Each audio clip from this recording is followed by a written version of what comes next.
to by ten přechodný čas hač do založenia załožby dobiem brać. Also od 90 do novembra 91 sme my v opravde živorili a mieli tiež krotko živo. Dokud zo sredku nisu dosovali, nisu se mogli zdipvačić a tak dalje.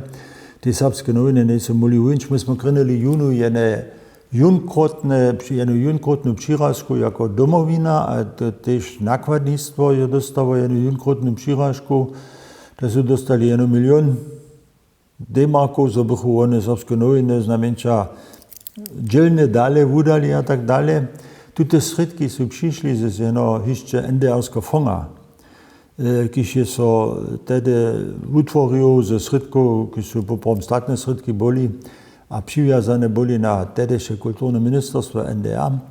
A od tých sme my potom dostali z moju domovina Jagrinova 2 milióny za spichovanie projektu. Tam nesme smeli za nekajke personálne košta, a druhé rece budač. Tute sme my skladovali tak, že sú sa one rozmnožili na bance a sme chceli přesto tute sredky potom za spichovanie projektu užívať. Ale dokud je sa zamožba po jednom liče zamoživa, sú tute sredky potom jako jen zakładny fęk do założby przeszli.